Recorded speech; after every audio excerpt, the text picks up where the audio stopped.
Assalamualaikum warahmatullahi wabarakatuh. Halo sahabat pendengar semuanya, apa kabar? Semoga sehat selalu, penuh semangat, dan tentu saja selalu dalam lindungan Allah Subhanahu wa Ta'ala. Hari ini kita bakal ngobrol santai, tapi insya Allah bermakna banget. Topiknya menarik sekali, yaitu tentang Amsal Al-Quran, perumpamaan-perumpamaan indah yang Allah turunkan dalam kitabnya.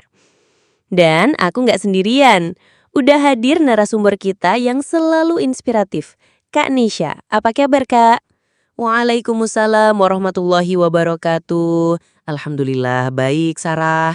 Senang banget bisa hadir di sini, apalagi bahas sesuatu yang dekat di hati kita, yaitu Al-Quran. Semoga ngobrol santai kita ini bisa jadi pengingat buat kita semua. Amin. Wah, aku pribadi sih penasaran banget, Kak.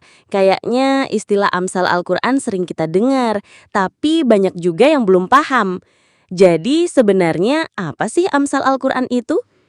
Jadi Sarah, Amsal Al-Quran itu artinya perumpamaan dalam Al-Quran.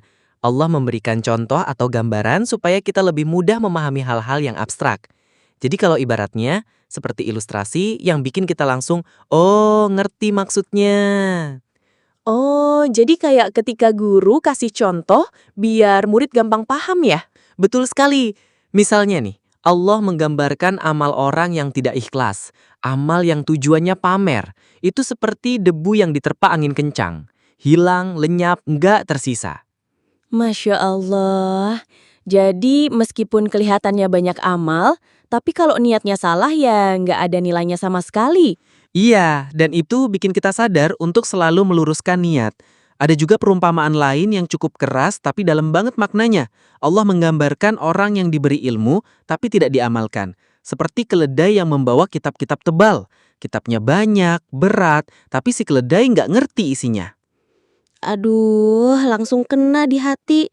Jadi intinya bukan cuma tahu, tapi harus diamalkan. Kalau enggak, ilmu itu kayak beban aja ya. Tepat, dan masih banyak lagi Sarah. Misalnya, Allah menggambarkan dunia ini seperti air hujan yang turun, lalu tumbuhlah tanaman indah yang menyenangkan pandangan.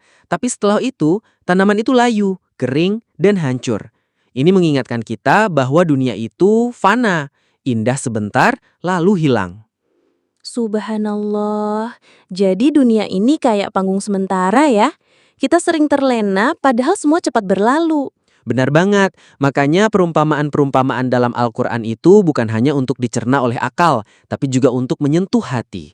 Allah ingin kita merenung, bertanya pada diri sendiri, apa maksud Allah memberi perumpamaan ini untukku? Apa yang harus aku perbaiki? Masya Allah ya Kak. Beneran menyentuh sekali Kak. Kalau boleh ada lagi nggak contohnya Kak? Ada Sarah, misalnya Allah menggambarkan amal orang yang tidak ikhlas seperti debu yang diterpa angin.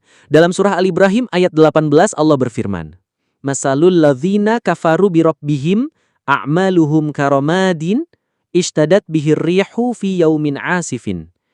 Yang artinya, perumpamaan amal orang-orang yang kafir kepada Rabb mereka adalah seperti abu yang ditiup angin kencang pada hari yang berangin kencang. Mereka tidak dapat mengambil manfaat sedikit pun dari apa yang telah mereka usahakan. Bayangkan, amal yang kelihatannya banyak, ternyata hilang tak tersisa karena salah niat. Masya Allah, itu langsung bikin hati bergetar. Jangan sampai kita sibuk beramal, tapi akhirnya sia-sia karena bukan karena Allah. Betul, ada juga perumpamaan dalam surah Al-Jumu'ah ayat 5, Allah berfirman, Mathalul ladzina hummilut taurata, thumma lam yahmiluha kamathalil himari yahmilu asfaron. Yang artinya, punya ilmu tapi tidak diamalkan, sama saja seperti beban yang tak berguna. Aduh, itu keras sekali peringatannya. Jadi benar-benar harus hati-hati ya Kak. Iya, dan ada juga perumpamaan yang bikin kita merenung tentang kehidupan dunia. Allah berfirman dalam surah Al-Hadid ayat 20. I'lamu annamal hayatud dunya la'ibu wa lahu wa zinatu wa tafakhurum bainakum wa takathurum fil amwali wal auladi. Kamathali ghaithin a'jabal kuffara nabatuhu thumma yahiju fatarahu musfarran thumma yakunu hutaman. Yang artinya, ketahuilah sesungguhnya kehidupan dunia itu hanyalah permainan, senda gurau, perhiasan, bermegah-megahan, dan berlomba dalam kekayaan dan anak. Seperti hujan yang tanamannya mengagumkan, kemudian tanaman itu kering, kamu lihat warnanya kuning, lalu hancur berantakan. Subhanallah, jadi dunia ini indah hanya sebentar. Setelah itu layu, hilang. Ayat ini benar-benar bikin merinding. Iya, ini jadi pengingat agar kita tidak tertipu oleh gemerlap dunia, karena yang abadi hanyalah akhirat. Aku jadi ngerasa, Kak, Amsal Al-Quran itu bagaikan jendela. Begitu kita membacanya, kita bisa lihat jelas gambaran hidup dan kita tahu arah mana yang harus ditempuh. Masya Allah, betul sekali. Kalau hati kita mau terbuka, setiap perumpamaan itu bisa jadi cahaya yang menuntun kita. Masya Allah, luar biasa banget obrolan kita hari ini.